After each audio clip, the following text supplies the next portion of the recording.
ada pokok menyimpan rahsia di dalam daunnya. Rahsia pada bunganya ataupun pada batang pokok itu sendiri. Tetapi pokok ni manusia mengambil manfaat daripada kulitnya. Inilah dia, kulit kayu manis.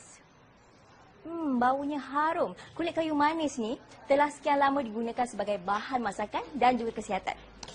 Jom ikut saya. Kita tengok dengan lebih dekat pokok kayu manis.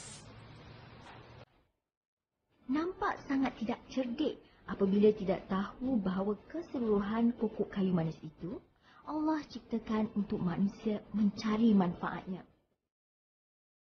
Daripada batang sehingga daun-daunnya berguna kepada manusia untuk makanan dan perubatan. Minggu ini saya akan ke ladang rempah ratus dan herba nasuha yang ada menanam pokok-pokok kayu manis untuk menghasilkan produk dalam industri herba.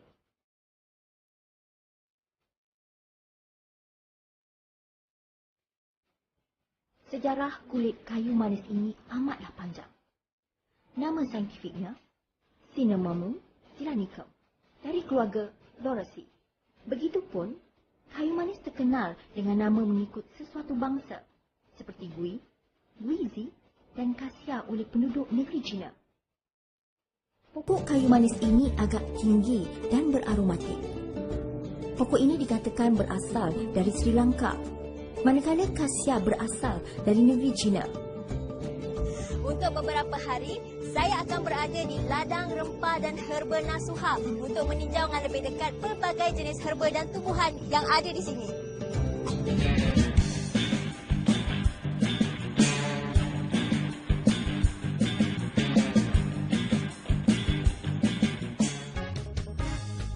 Kayu manis adalah pokok tropika malah hijau yang boleh mencapai ketinggian antara 20 hingga 30 kaki. Kulit dan daunnya beraromatik. Daun mudanya lembik, berwarna merah seakan-akan layu. Apabila matang, ia menukar warna kepada hijau pekat. Bunganya tumbuh di tangkai berwarna putih. Apabila kembang, berwarna biru, kemudian menukar warna menjadi coklat kemerahan apabila cukup matang. Keistimewaan kayu manis bagi kehidupan manusia bermula sejak lama dahulu. Namun pada kurun ke-13 hingga 14, perdagangan kayu manis dikuasai oleh kerajaan Venice. Ini menjadikan bandar itu sangat kaya. Kayu manis ataupun nama lainnya, nama saintifiknya Cinnamomum verum adalah salah satu spesies yang berasal daripada Sri Lanka. Dan kemudiannya ia diperdagangkan ke beberapa negara dan kemudiannya dibawa ke Malaysia lah untuk ditanam di Malaysia. Tapi asalnya memang kayu manis itu sendiri, Cinnamomum lah maksud saya dalam bahasa Inggerisnya, nama itu bukanlah hanya daripada Cinnamomum verum. Ia juga daripada batang pokok Cinnamomum burmannii, Cinnamomum gelanicum. Ada beberapa spesies, biasanya 4 spesies yang akan menghasilkan kayu manis. Kemudian kayu manis itu sendiri adalah merupakan spesies yang saya ada sebut tadi berasal daripada famili Lauraceae, yang mana di semenanjung Malaysia kita ada 21 spesies daripada spesies Cinnamomum, salah satunya adalah kayu manis. Ketika itu, orang-orang Mesir menggunakan kayu manis dan kasia yang dicampur dengan sejenis damar wangi, lalu dibakar untuk tujuan pengawitan mayat. Selain itu, kayu manis dimasukkan ke dalam makanan sebagai perangsang selera, rasa makanan, untuk pencernaan dan bagi menghilangkan rasa gatal tekak dan batuk-batuk. Orang-orang Melayu menyebutnya sebagai kulit kayu manis. Sebenarnya, kegunaan pokok kayu manis bukan terbatas kepada orang-orang Asia sahaja, malah seluruh dunia. Orang-orang Amerika menggunakan kayu manis sebagai bahan perasa untuk makanan pencuci mulut. Kayu manis jenis kasia digunakan untuk perasa minuman kopi yang mahal. Dan siniman ini amat terkenal dalam masakan, minuman kopi dan teh di Meksiko. Kayu manis macam Cinnamomum verum ni adalah kumpulan kayu manis yang terbaik sekali. Dan kita ekstrak dia mempunyai konten yang panggil eugenol. Dalam tu is a chemical, dan chemical ni dia boleh menolong pankreas kita tadi yang telah di-coating oleh toksid dan tidak boleh germinate insulin. Dia slowly dia akan meleraikan toksid pada pankreas kita ni, dan akhir dia pankreas kita akan boleh mengeluarkan ataupun germinate balik. Dia panggil insulin, dia akan back to normal. Tapi kalaulah kayu manis pokok sejarah, dia boleh menghilangkan ataupun menyembuhkan gula dalam badan kita.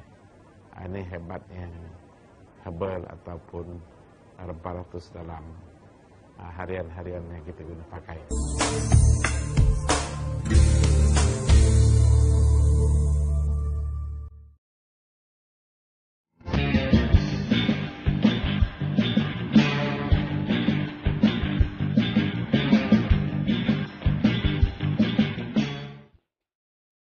Kenapa dan bagaimana pokok kayu manis yang berasal dari Sri Lanka boleh didapati tumbuh di Asia Tenggara? Sejarah telah mencatat pada abad ke-16, Portugis telah memonopoli perdagangan kayu manis di Sri Lanka. Ini telah mencetuskan peperangan antara Belanda dan Portugis. Pada abad ke-17, Belanda berjaya mengusir Portugis dan menguasai tanaman serta perdagangan kayu manis di Sri Lanka. Demi mengaut keuntungan, ditambah dengan adanya kuasa, Belanda telah bersikap kejam terhadap pekerja yang terdiri daripada penduduk tempatan. Pada abad ke-18, tercetus pergaduhan antara Belanda dengan penduduk tempatan. Ramai orang-orang Belanda dibunuh oleh penduduk tempatan Sri Lanka. Peristiwa ini telah dimanfaatkan oleh Portugis dan berjaya menewaskan Belanda.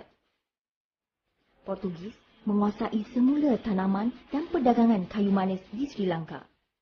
Melihat situasi genting, Belanda telah melarikan anak-anak benih pokok kayu manis dan dibawa ke Indonesia dan ditanam di tanah jajahannya itu. Manakala Perancis pula telah menanam kayu manis di tanah jajahannya, termasuklah Mauritius. Sejarah ini telah membuktikan kayu manis itu penting untuk manusia dan kini berkembang di dalam industri makanan dan perubatan serta menjadi bahan perdagangan antarabangsa. Oleh kerana kegunaannya kepada manusia, status pokok kayu manis bertukar menjadi pokok ekopertanian.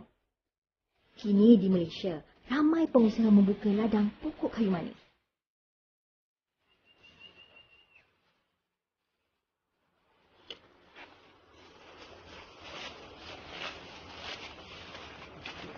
Assalamualaikum.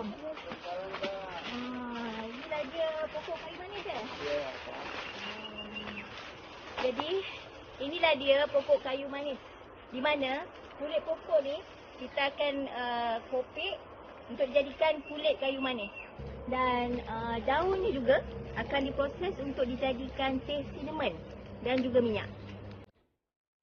Pengusaha ladang pokok kayu manis tahu akan kepentingan herba ini dan sekarang mendapat permintaan yang tinggi. Kayu manis merupakan herba yang digunakan di dalam masakan. Tanpa kayu manis, kari daging dan rendang daging tidak terasa kelazatannya. Untuk produk kami sebenarnya mengusahakan dalam bentuk teh juga, di mana kayu manis ni tadi kita boleh sama ada minum ataupun untuk kaum wanita di mana dia ada masalah keputihan. Teh tadi tu dia boleh ambil air kayu manis tadi tu, dia boleh basuh kawasan yang terkena tu. Dia ada makna orang kata antibakterial, dia ada boleh agent tu, dia ada antibacterial agent kat situ. Dan khasiat lain kalau wanita yang mana dia punya khasiat dia punya menstrual flow, period dekat menentu, boleh minum juga.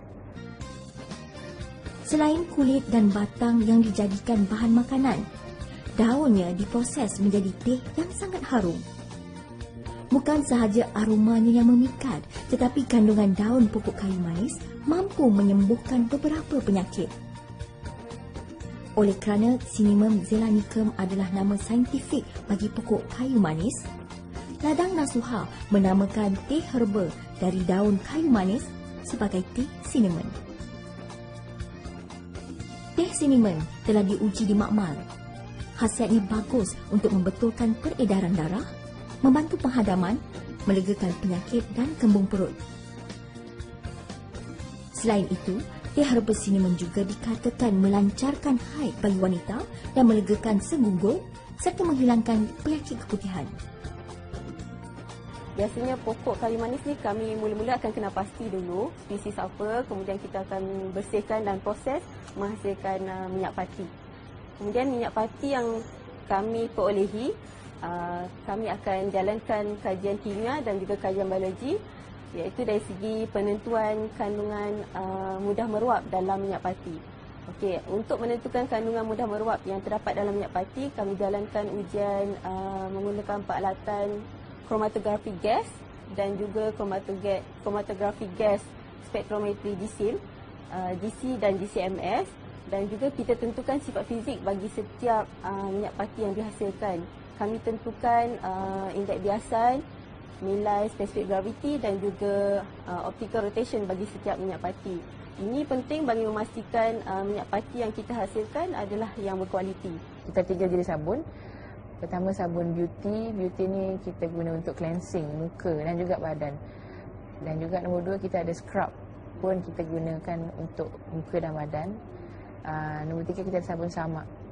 Sabun-sabun ni kita ada letak minyak kayu manis dengan komposisi yang sesuai, yang di mana dia juga untuk menghilangkan bakteria dan tidak menghakis dan sesuai untuk muka dan badan.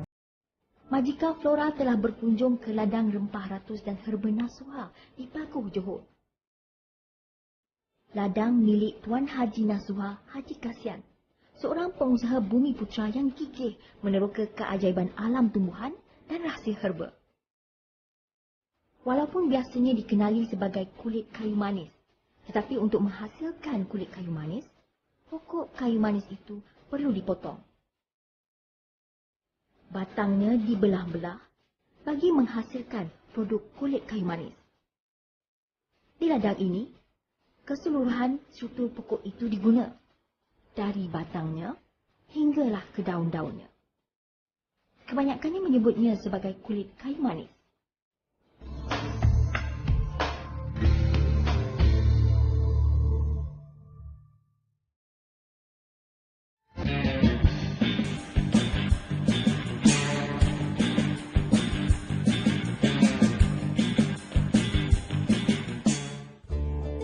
Kejayaan tidak akan datang menggolek. Hanya dengan tahap kesabaran yang tinggi, usaha yang gigih, serta tidak mengenal putus asa, Haji Nasuha mengorak langkah dari bawah. Bermula dengan perniagaan kedai herba di Kuala Lumpur. Kawan-kawan wanita ni yang di mana dia menggunakan kayu manis tadi tu, diasahkan, diasah, kemudian dia ambil dekat mana bahagian kulit yang ada jerawat tu, dia letak kat situ. Sebab apa dia buat macam tu? Rupa-rupanya kayu manis ni dia ada satu fungsi sebagai antibakteria. So mungkin kalau kita ni agak nak tumbuh jerawat ke, pergilah kat supermarket, cari kayu manis, asas sikit, letaklah kat situ. Tapi jangan banyak. Kalau dia banyak nanti dia akan orang kata burn the skin. Dia akan mengelupas dan dia akan lebih dia mengelupas sebab terlampau kering dan terlampau banyak sangat komposisi tu. Kita tahu kalau penggunaan herba ni dia bukan macam drug. Herba ni dia punya efek, dia punya orang kata nak ambil masa agak panjang juga untuk mungkin recover ataupun untuk heal lah, untuk kesan dia. Tapi dia bukan bagi instant. Yang bagusnya dia tidak memberi side effect. Kalau ubat, kita ambil ubat lebih sikit. Contoh antibiotik, kita kena habiskan the full set. Kalau tak, antibiotik tu tak habis dan kita punya bakteria tu lebih lagi. Tapi kalau herbal ni Kalau you minum secara orang kata berjadual, lebih bagus. Kalau tak berjadual pun tak ada efek. Di sinilah di mana bahan mentah yang telah dicampur adun akan dijadikan sebagai uncang teh kayu manis.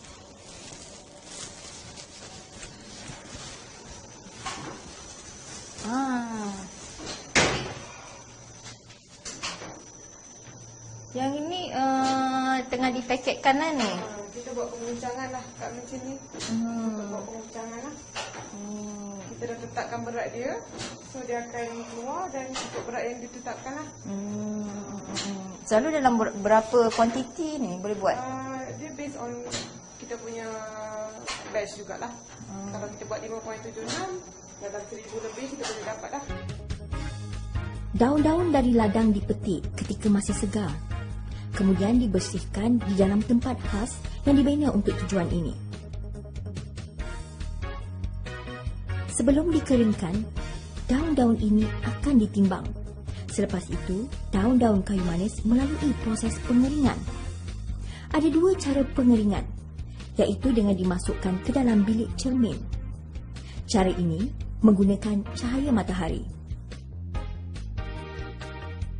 Oh, besar mesin dia.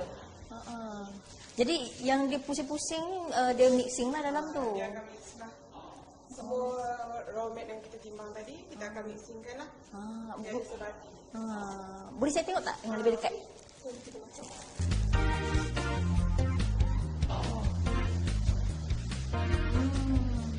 Manakala cara kedua ialah dengan dimasukkan ke dalam mesin pengering menggunakan kuasa elektrik. Sekarang ni kulit-kulit kayu manis ni abang letak dalam mesin ni untuk proses apa bang? Bila sudah kita proses ni kan, kita buat rempah. Rempah. Habis semua nanti akan hancur lah. Abang boleh tunjuk macam mana proses ni? Ya.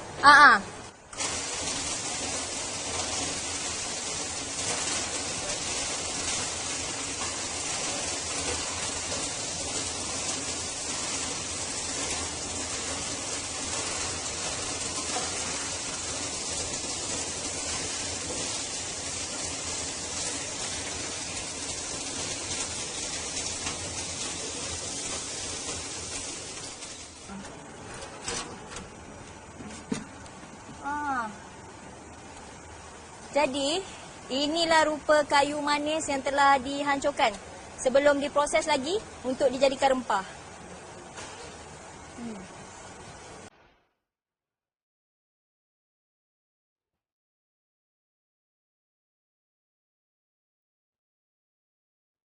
Menurut penyelia ladang Encik Aidil Muhammad Nur bin Isnin, kayu manis yang diguna untuk membuat minyak urut atau minyak sapu sesuai digunakan bagi melegakan sengat-sengat sendi dan terseliuk. Jadi kilang ni untuk proses daripada A sampai Z ke macam mana semua kat sini? Memang kita proses tu daripada raw sampai ke finish good memang semua kita buat proses kat sini. Kita tak ada outsource benda tu, kita semua buat kat sini. Jadi yang mesin ni memang untuk packaging lah. Memang kita untuk packaging lah. Kita ada 3 type of packaging yang kita guna mesin ni lah. 2 gram, 100 gram, semua saiz lah.